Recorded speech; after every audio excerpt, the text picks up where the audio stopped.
Now each year we are also permitted to select one graduate to serve as an honorary inductee to the Order of Barristers. This is an individual who has modeled the art and skill and promoted that art of advocacy every day. And I ask that Jodie Capshaw, in the class of 1982, come forward to introduce her sister, Jodie Capshaw Asel, class of 1975.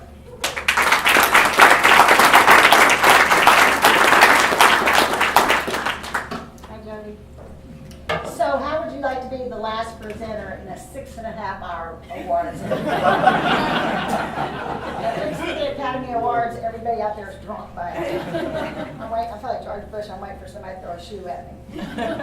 So Jodie is indeed my sister, and I have to digress and tell you a little story about how I found out that Jodie had the distinction of receiving this award.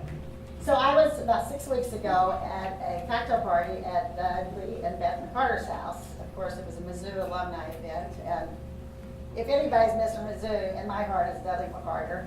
I keep waiting for him to grow a tiger tail. He does so much for Mizzou. So I walk into this party, and the first person I see is Bing Bailey, who's been my friend for years. And he said, "So what do you think about Jodie?" And I said, "What about Jodie?" And he said, "Well, haven't you heard?" And I said, "No." He said, "Jodie is getting the Order of the Barristers." And I thought, "You've got to be shitting me." Because I got it 7 years ago. There's 7 kids in our family. We're crazy competitive. And you can imagine with 6 siblings, you have to find a way to distinguish yourself. Well, that was an award that I had that she didn't have. So 4 of the 7 of us are graduates of the University of Missouri School of Law. 2 of my nieces are graduates of the University of Missouri School of Law. And the next morning I went into Don Carmody, who was my mentor at Carmody McDonald's office, and I said, "You're not going to believe what's happening." And he said, I said, "Damn, Joe, you got the Order of the Barristers." I saw Bob Bailey last night. And I said, immediately, the first thing I said to Bob Bailey was, "I want to be the presenter because I'm a burner. I'm going to find a way to." And Don Carmody said to me, "Joyce, you've got to remember when you're up there presenting that this isn't about you, it's about Joe." So I took that to heart, but I have to say this. I got this award. She graduated from law school 7 years before me. I got this award 7 years ago. So by my standards, I was 14 years professionally ahead of her when I got the award. But I'm still very proud of her. Nice footsteps to follow, Joe. So anytime I am involved in something like this, I always feel like I would be remiss if I didn't mention our father, our dad. Our dad never graduated high school. The story goes that he blew up the biology lab his junior year and got expelled. But the only thing I can ever remember hearing from understanding the English language until I went to law school was, you have to get an education or you'll get nowhere in life. And our dad was a big letter writer, and I saved every letter he ever wrote. God bless his soul, I hope he's in heaven. But he always sent these inspirational letters, these inspirational quotes. So when I found that I was going to do this, I dug through my dad letters, and I picked out one of the many quotes that he sent me when I was in law school, always encouraging us. And that was from Malcolm X, and he said in this letter, it was about the importance of education. He said, "Education is the passport to the future, for tomorrow belongs to those who prepare for it today." And that is the way we were raised, and I think that's the way all of us have lived, professionally and personally. And my dad always said, get the law degree. If you never practice law a day in your life, it will open doors and it will command respect. So Jodie, today, I know Dad and Mom are looking down and are so very proud of what you have done with your education. I would also be remiss if I didn't mention Jodie's children. Not only has she been a stellar attorney, a stellar judge, but an even more stellar mother. She has 3 kids. Her daughter Ashley's here tonight. Ashley's 35 years old and has obtained her PhD from the University of Ohio and presently works at St. Louis University in St. Louis. Toby was here. She was the one with the baby. Toby had to go home because her baby didn't want to be here anymore. He was lying, that baby. I want to go with him. Toby's 33, and Toby graduated from the University of Missouri School of Law in the class of 2010. The baby that you saw is her 3-month-old baby, whose name is Nina, named after our mom, who the kids called Grandma Nina. Jodie's third daughter, I love them all, but I have a special place in my heart for this one. Mackenzie's 28 years old. She went to undergraduate Yale, graduated last year at the top of her class, Horseshoe Medical School. I had the privilege of having her as my roommate for 4 years in St. Louis until she graduated. And she is presently in Boston, Massachusetts, doing her residency at Harvard. So pretty impressive credentials for those kids as well, while their mom was trying to be a great lawyer. I'm going to end with, I'm crazy for sports, any sport. Jodie only watches one, NASCAR. That's actually the only one I don't watch. I'm sure all of you know who Vince Lombardi is. I'm a quoter today. But Vince Lombardi was one of the most accomplished football coaches in the history of the NFL. And he too was one that often put forth quotes that became quotable. He was amazing. He won 5 championships, which no other coach has ever done. He died when he was 70 years old. And in 1971, he was inducted into the Football Hall of Fame. And this, to me, is just the essence of what I want to say about my sister Jodie.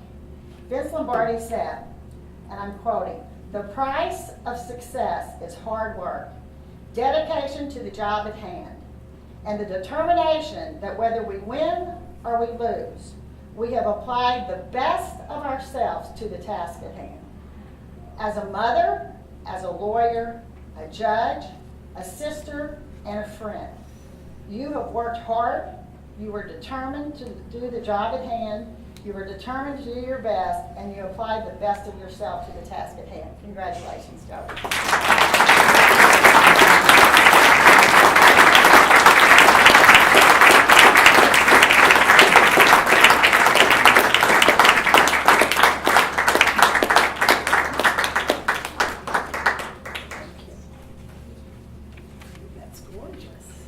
Thank you so much.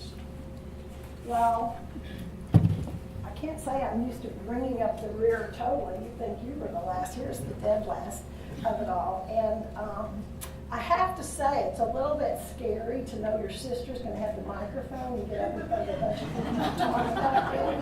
She's kind of been holding this over my head about her presentation. I go, it's an introduction. She got a PowerPoint. She thought she was going to do a PowerPoint, so God only knows what was in that.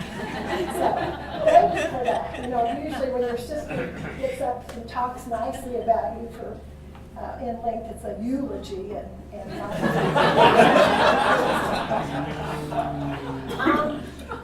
so you know a little bit about us from the boot heel. When I showed up at the law school, there were no lawyers in the family, and I remember carrying the Black's Law Dictionary with me literally the first 2 weeks of school, and I wasn't looking up Latin phrases or big words. I was looking up plaintiff, defendant. I knew no lawyers. I knew no judges. I had never been in a courthouse. Our Chief Justice, Mary Rhodes Russell, does a little monologue or skit that she calls Skirts in the Courtroom. And it's about the women lawyers from the 60s and 70s, mostly in the rural area, and frankly, there were next to none. And when I showed up in the fall of 1972 for law school, I think there was one third-year student and a handful of second-year students, and our class had a full 10% of girls. You remember it, don't you? 15 out of 150. And everybody was aghast. What are all these girls doing running around the law school? They were completely unprepared for us. The guys hung out in a big, huge lounge in the basement with round wooden tables and a fireplace and leather chairs, and we had a bathroom, a small bathroom with a love-seat-size vinyl sofa. And that's where we hung out between classes. The dean actually asked me when I was in law school, no, he told me, he said, I think you're here to find a husband. And he partially was correct. I did meet my husband of now almost 38 years, I guess, 1976, while I was in law school. But wasn't in Tate Hall, he was the bartender at Harpo's. Am I lying, Dudley? Dudley knows. We used to go downtown after school, and you always ask me how Donnie's doing. To this day, every time I see Dudley, first words out of his mouth are, "How's Donnie doing?"